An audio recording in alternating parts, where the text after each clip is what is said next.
آپ کو افسوسناک خبر دیں کہ صدر ابراہیم رئیسی فضائی حادثے میں جاں بحق ہو گئے ہیں۔ ان کی وفات پر، ان کی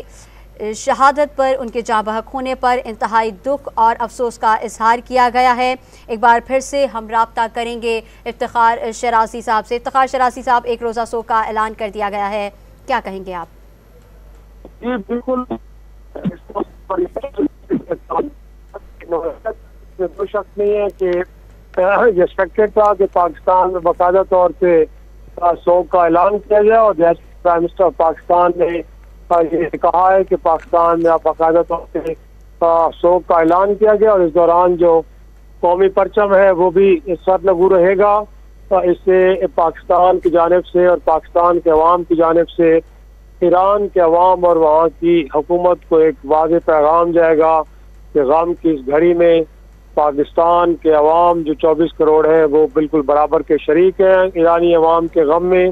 اور یہ ایک بڑا احسن فیصلہ کیا گیا۔ اور ممکنہ طور پہ یہ بھی کہا جا رہا ہے حکومتی حلقوں میں کہ جب ان کی تدفین کے مراحل آئیں گے تو ممکنہ طور پہ پاکستان کی جانب سے ایک وفد بھی جائے گا جو اس میں شریک ہوگا۔ تو اس حوالے سے بھی کچھ اطلاعات مل رہی ہیں، ابھی تک حتمی فیصلہ تو نہیں ہوا، لیکن یہ بھی کنسیڈریشن میں ہے کہ ان کی جو تدفین کے وقت بھی پاکستان کی جانب سے باقاعدہ طور پہ اعلیٰ سطح پہ نمائندگی کی جائے گی، اور ایرانی حکومت کو تاکہ ایک واضح اور مثبت پیغام دیا جائے کہ اس مشکل کی گھڑی میں جو پاکستانی عوام اور حکومت ہے وہ ایران کے بالکل ساتھ شانہ بشانہ کھڑی ہے۔ تو ظاہر سی بات ہے ایسے مواقع پہ کہ جب آپ کے تعلقات کی ایک تاریخ ہو، اور جس کا ذکر خود صدر ابراہیم رئیسی دورہ پاکستان کے دوران بھی کرتے رہے ہیں، گویا کہ وہ زبان ہو یا کلچر ہو، دونوں ملکوں کا ملتا جلتا ہے، دونوں ممالک کے جو ہیروز ہیں وہ بھی ایک طرح سے مشترک ہیں، جیسے انہوں نے قائد اعظم کا ذکر کیا، یا پھر انہوں نے علامہ اقبال کا ذکر کیا، یا حافظ سعدی شیرازی کا ذکر کیا انہوں نے، یا اسی طرح فردوسی ہیں وہاں کے، اور اس طرح عمر خیام اور دیگر جتنے بھی وہاں کے قداور شخصیات ہیں، اور خود جو انقلاب ایران کے جو بانی ہیں امام خمینی، ان کو پاکستان میں بڑی قدر کی نگاہ سے دیکھا جاتا ہے۔ اکراس تمام پولیٹیکل پارٹیز یا عوام ان کو بڑی قدر کی نگاہ سے دیکھتے ہیں کہ جدید ایران کی بنیاد انہوں نے رکھی۔ تو رشتوں میں اتنا جب اشتراک ہو، مشترک ہو، تو پھر ظاہر سی بات ہے ایسے مواقع کے اوپر اسی طرح کا ہی اظہار کیا جاتا ہے، جس طرح کا اظہار صدر پاکستان بھی کر رہے ہیں، جس طرح کا اظہار وزیر اعظم پاکستان کر رہے ہیں، اور پاکستان کی دیگر جو سیاسی جماعت ہیں ان کے قابرین بھی اس موقع پہ بڑے ہی اس طرح کے بیانات کا اجرا کر رہی ہیں کہ جس سے ہمارے ایرانی بھائیوں کو اور وہاں کی حکومت کو یہ میسج ملے کہ جہاں پاکستان کے عوام ایران کے خارجہ پالیسی اور ان کے جو پرنسپل سٹینڈ کو دنیا میں اپریشیٹ کرتے ہیں، اسی طرح آج اس غم کی گھڑی میں بھی پاکستان کے عوام ایران کے ساتھ کھڑے ہیں، اور اس سانحے کو، اس نقصان کو پاکستان کے عوام اپنا نقصان سمجھ رہے ہیں، کیونکہ یہ خطے کا نقصان ہے، ایک لیڈرشپ کا نقصان ہے، جس سے یقینی طور پہ کچھ معاملات میں ایک طرح سے مسلم کو نقصان پہنچا ہے کہ ویژنری لیڈر کہ جو مسلم دنیا کی قیادت کی اہلیت بھی رکھتے تھے، اور فرانس کے اوپر وہ اپنا ایک بڑا قریبی اور مثبت رول پلے کر رہے تھے، اور وہ شخصیت ہم میں نہیں رہی، اور ان کی ناگہانی موت ہوئی ہے ایک حادثے میں کہ جو بڑی افسوسناک، اور نظام عادل سے، اور پھر اس کے بعد حکومت میں بھی اب آ چکے تھے اور بڑا بہترین رول ادا کر رہے تھے، تو جیسے کہ وہ آنے والے وقت میں وہاں پہ رہبر کی پوزیشن کے لیے بھی بڑے اسٹرانگ کینڈیڈیٹ تھے۔ تو ایسے شخص کا یوں حادثاتی طور پہ دنیا سے چلے جانا وہ ایران کے لیے تو بہت بڑا نقصان ہے ہی ہے، لیکن اس سے مسلم امہ کو اور بالخصوص خطے کے اور جو پڑوسی ممالک ہیں، کیونکہ ہم سمجھتے ہیں کہ ہر طرح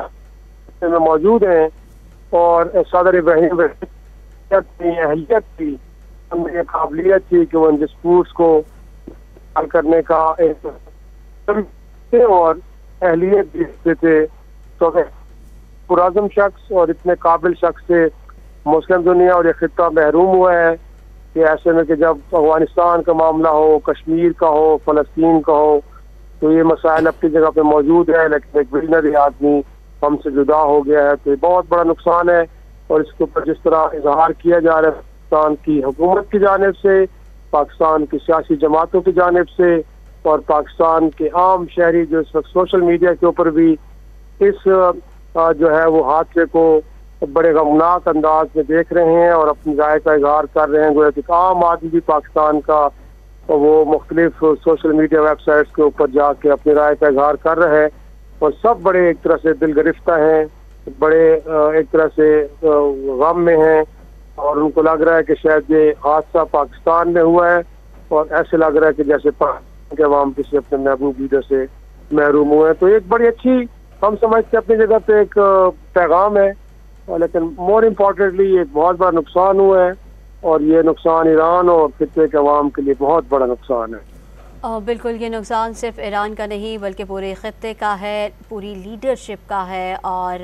اپنے ناظرین کو ہم ایک بار پھر بتائیں کہ ایرانی صدر ابراہیم رئیسی اور وزیر خارجہ حسین امیر عبدالحیان ہیلی کاپٹر میں جاں بحق ہو گئے ہیں۔ مشرقی آذربائیجان کے گورنر ملک رحمتی اور صوبے میں ایرانی صدر کے نمائندے آیت اللہ محمد علی بھی ہیلی کاپٹر میں سوار تھے۔ ایرانی میڈیا نے جانی نقصان کی تصدیق کرتے ہوئے بتایا کہ ابراہیم رئیسی کا ہیلی کاپٹر مکمل طور پر جل گیا ہے۔ ریسکیو اہلکاروں اور پاسداران انقلاب کے فوجی دستے جائے حادثہ پر موجود ہیں۔ ایرانی صدر کے ہیلی کاپٹر کو حادثہ گزشتہ روز مشرقی آذربائیجان میں شدید دھند کے دوران پہاڑی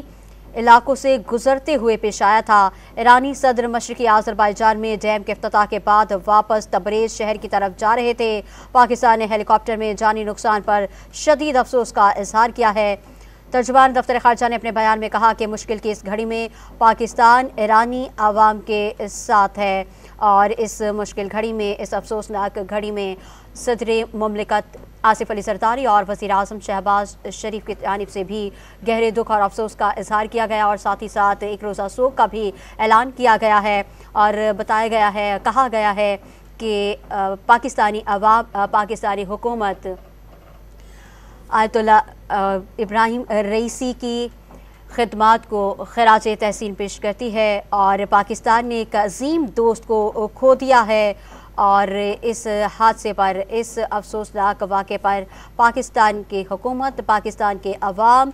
سب اس وقت ایران کے عوام کے ساتھ ہیں، ان کی اس دکھ کی گھڑی میں برابر کے شریک ہیں۔ افتخار شرازی صاحب،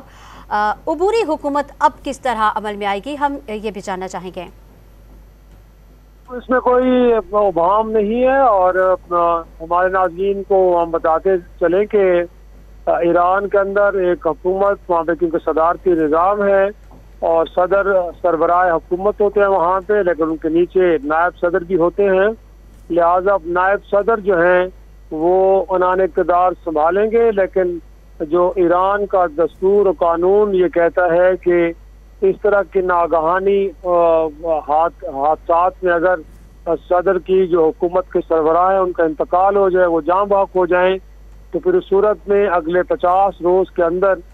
نئے انتخابات کا ہونا لازم ہے۔ اور جیسے میں نے آپ سے بتایا کہ اب اس کے حوالے سے مختلف جو وہاں پہ گروپس یا سیاسی جماعتیں موجود ہیں وہ اپنی کہیں اب اپنے لوگوں کو، کینڈیڈیٹس کو تیار کریں گی، اور پھر اس کے بعد ہم دیکھیں گے کہ جو رہبر وہاں پہ اعظم ہیں، یا ہم کہہ سکتے کہ اسپرچل لیڈر، وہ ان کی باقاعدہ طور پہ منظوری دیں گے، اور اس کے بعد اگلے 50 روز کے اندر وہاں پہ نئے صدر کے لیے باقاعدہ طور پہ انتخابات ہوں گے۔ تو اس دوران نائب صدر امور حکومت چلائیں گے، اور 50 روز کے اندر نئے صدر کا انتخاب عمل میں لایا جائے گا،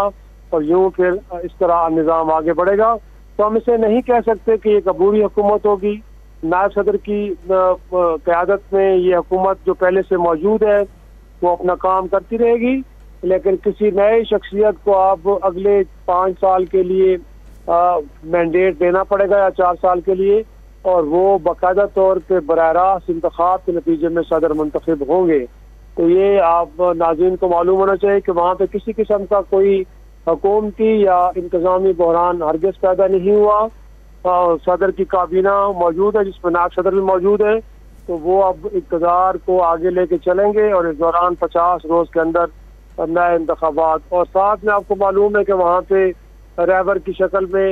علی خامنہئی صاحب بھی ایک گائیڈنگ ایک چیف کے طور پہ وہاں پہ موجود ہوتے ہیں، اور ملک کی جو مسلح افواج اس میں جو پاسدار انقلاب ہے وہ براہ راست جو ہے وہ رہبر اعظم سے گائیڈنس لیتے ہیں، احکامات دیتے ہیں، تو ملک کی دفاع کے حوالے سے جتنے بھی فیصلے ہوتے ہیں وہ براہ راست رہبر کی آفس سے ہوتے ہیں۔ اس حوالے قسم کا کوئی افتخار شرازی صاحب ہمارے ساتھ ہی موجود رہے گا۔ اپنے ناظرین کو ایک بار پھر بتائیں کہ ایرانی صدر ابراہیم رئیسی اور وزیر خارجہ حسین عبدالحیان ہیلی کاپٹر میں جاں بحق ہو گئے ہیں۔